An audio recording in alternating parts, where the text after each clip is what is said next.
Hello guys, welcome to my channel. Today we are going to see how to turn on or off numlock or numeric keypad in Windows 11 PC or laptop. I show you guys how to do it. Go to search menu and type on screen keyboard. Click on open it. Here is the on screen keyboard. My numlock or the numeric keypad is on as it is showing it here. It also work in my physical keyboard. You just need to select options and turn on numeric keypad.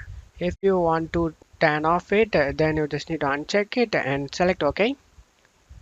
And the keypad is hide from the on-screen keyboard, and it also not work from my physical keyboard. Now my numlock is not working, numeric keypad is not working.